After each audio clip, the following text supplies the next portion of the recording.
habang nasa usapin tayo ng pera, taliwas po sa sinasabi ng iba, ni minsan po, hindi po ako authorized, hindi ako humahawak ng pera. Sinasagot ko lang po ito dahil sa mga pagdinig, no, na nababanggit po ang ating pangalan.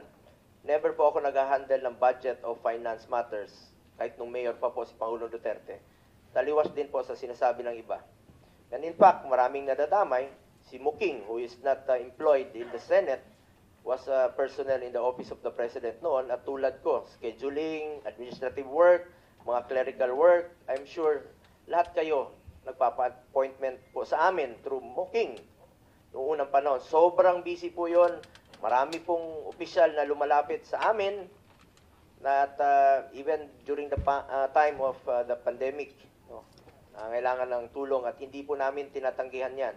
Sa abot ng aming makakaya ay pinapansin po namin lahat ng hinaing. Nais ko rin klaruhin ang naging trabaho o role ko po sa administrasyon ni dating Pangulong Duterte.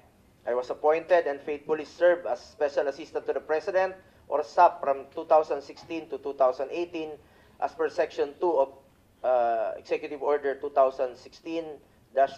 As SAP, I exercise mere oversight functions of 3 independent and cross-functional offices, of which are OSAP, Office of the Appointment Secretary, and Presidential Management Staff.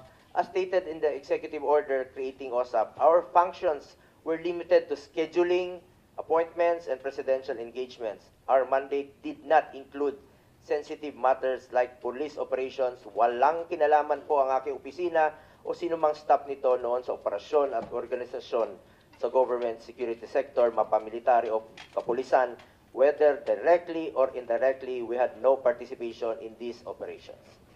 In 2018, I left the executive branch when I resigned in order to run for and eventually be elected as senator in 2019 as a legislator and chairman of the Committee on Health during the time of COVID-19 pandemic.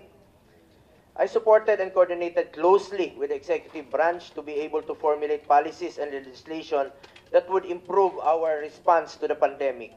We passed Republic Act 11469 or the Bayanihan to Heal as one law, Republic Act 11494 or the Bayanihan to Recover as one law, and Republic Act 11712 or the Public Health Emergency Benefits and Allowances for Healthcare Workers Act, among others.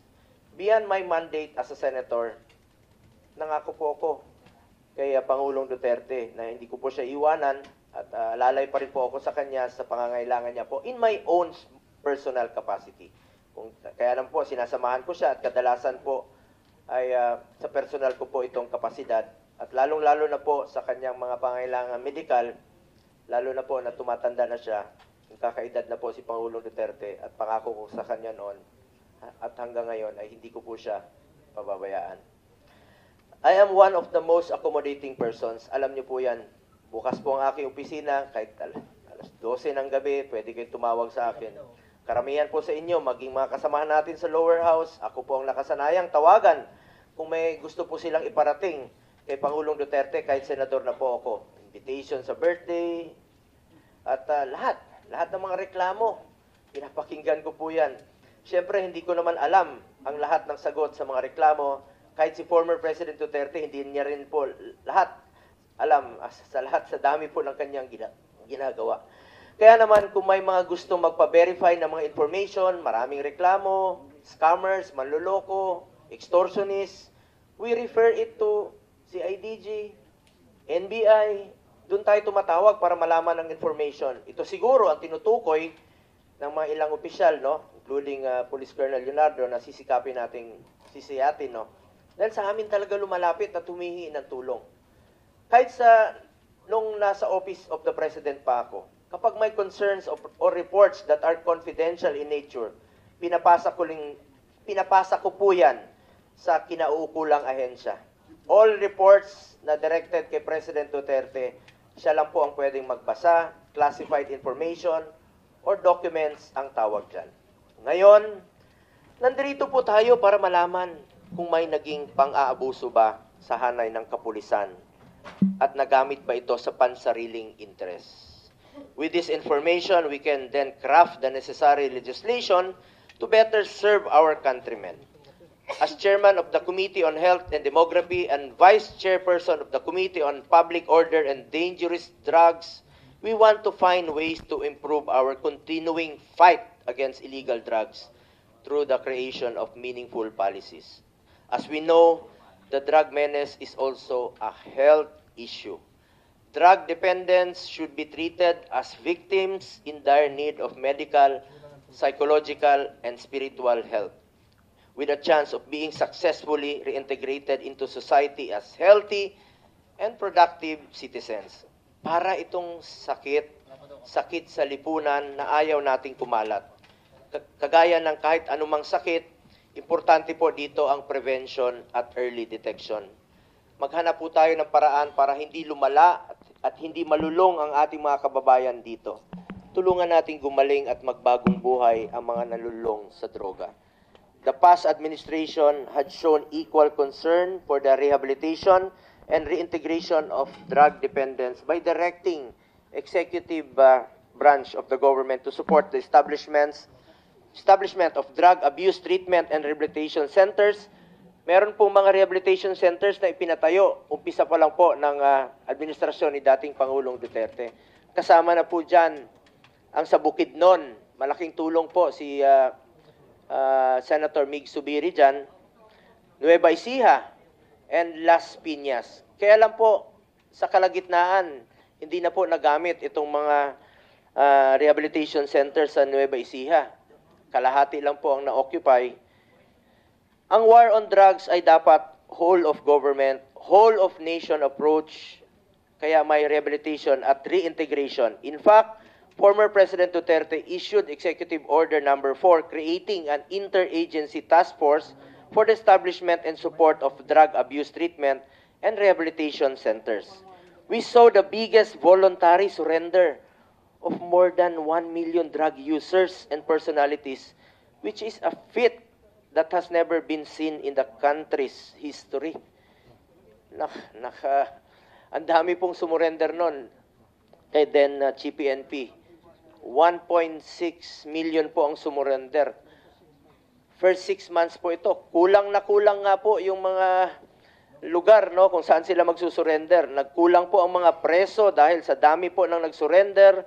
Nagsurrender po sila dahil sa paniniwala nila na seryoso po ang war against drugs ni Pangulong Duterte.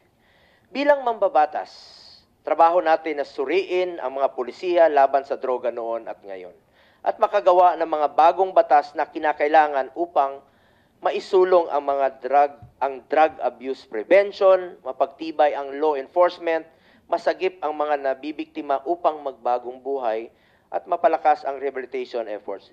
Bigyan po natin sila ng pagkakaroon na magbagong buhay po. For my part, as early as 2019, I already filed a bill, Senate Bill 428, which would establish drug abuse treatment and rehabilitation centers in every province.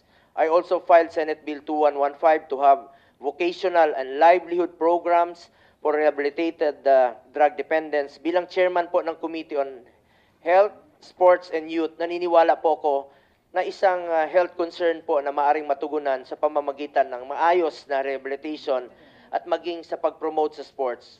Hanggang ngayon po, sa kakaikot ko po sa buong Pilipinas, isa rin po ako sa author at co-sponsor ng National Academy of Sports. Iniinganyo ko talaga mga kabataan to get into sports, stay away from drugs, to keep us healthy and fit. This approach is also in line with the thrust of this administration that attention must be also directed towards the rehabilitation and recovery of victims. Apart from the accessibility of facilities, ito po'y napaka-importante. Sana po'y magtulungan tayo dito. We also have to look into the process to be admitted to these centers. Currently, a commitment order from the court is required to be admitted to rehab centers. Marami pong mga drug user ang gustong magpa-rehab, pero napakahaba po ng proseso. Kaya kadalasan, naisip nila na wag na lang magpa-rehab. Ang resulta, try to heal on their own. Walang intervention, bahala na. Kailangan nating ayusin ito dahil time is of the essence sa mga gustong magbagong buhay. We also have to look into mandatory counseling for victims and empower DSWD to help victims of these societal ill. As chairman of the Senate Committee on Youth, I also suggest crafting laws that would include in the school curriculum the knowledge and information necessary to prevent vices such as illegal drugs. We, as legislators, must work together to prevent abuse of power and protect and respect and uphold human rights. I have consistently worked to increase the budget for the operations of the Philippine National Police and the Armed Forces of the Philippines. Our efforts must be geared towards fulfilling their mandate in accordance with the law. Gamitin natin po ang investigasyong ito at hearing na ito upang siguraduhin walang pang-abusong mangyayari tungo sa ating isang hangarin na labanan po ang droga.